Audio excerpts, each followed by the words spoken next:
Etymology. Etymology explores the history and development of individual words, the origins of a language's lexical items. It asks a question you're likely familiar with. That question is, where did this word come from?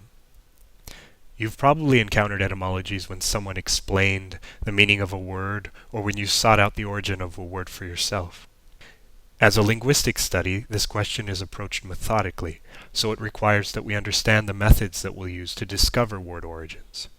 Specifically, etymology requires an understanding of the parts of words, their pronunciation, and grammar components. So you'll need some understanding of phonology and morphology. Etymology is also a diachronic process. What this means is that etymology is a function of a language's change over time. So etymology will make more sense if you're already versed in the fundamentals of historical linguistics, if you're aware of key concepts like cognates and borrowings, reconstruction of proto-languages, and discussions about what is a language and what is a dialect. We can start to build etymologies. For the etymology of a particular word, we'll need to know about language change over time in general and the history of change in a particular language that we're analyzing. We'll also need to know the history of borrowing. Borrowed words are called loan words or loans.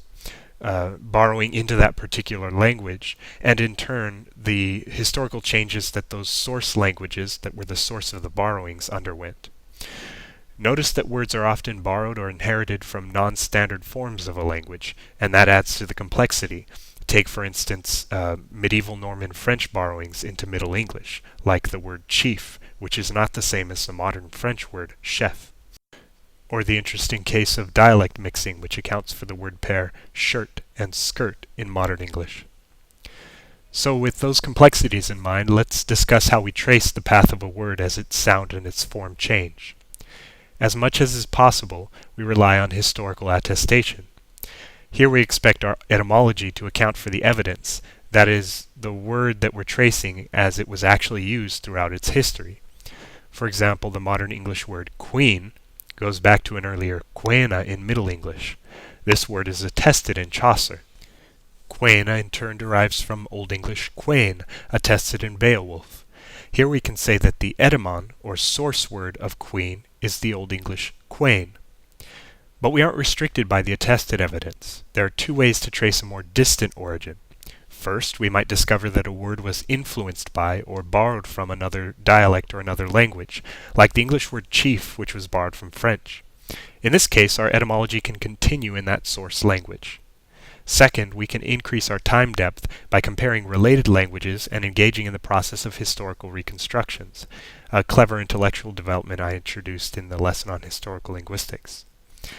Therefore, as much as possible, our etymology will take into account the history of borrowing and influence, and will terminate at the earliest reconstructible form of a word, not the earliest attested form. For example, the Old English word quain can be compared to other early Germanic words, like the Gothic quaints or the Old Norse kven, allowing us to reconstruct the Proto-Germanic ancestral form as quan is.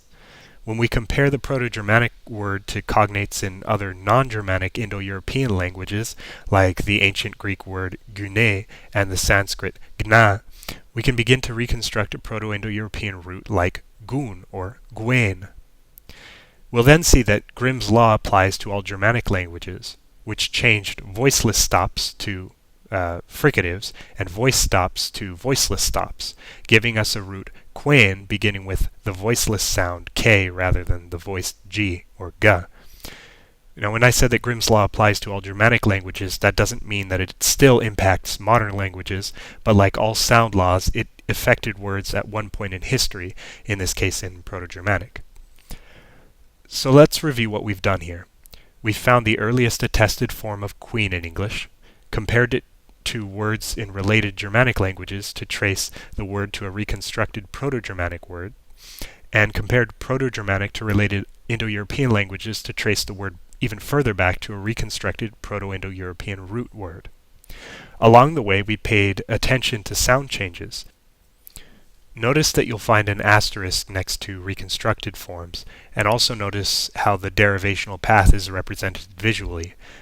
Quenis becomes quain, which becomes quena, or quena comes from quen, which comes from quen is. It's also crucial to understand morphology, to know what kind of word you're dealing with. Especially key here is word formation, the way affixes are added to roots to form new words, which is derivation, or how words are compounded to form new words, which is compounding. Inflectional morphemes are certainly considered, but they're really part of the grammar or structure of a language, while etymology often focuses on content words or content morphemes. An example of why morphology matters when doing etymology. When we traced the history of queen, we arrived at a Proto-Germanic word quenis, which has an inflectional suffix is attached to the root noun. In a separate instance, you might be doing the etymology of, say, the word illogical. That word has a root log and 3 derivational affixes, a suffix ik, a suffix ul, and a prefix in, which assimilated to il. To do justice to the etymology of these words, you'll need to understand and know the derivation of these morphemes. In the next video, I'll talk about the role of semantics, particularly meaning change in etymology, and I'll also touch on basic conventions followed when presenting an etymology. Hope this has been helpful, and see you then.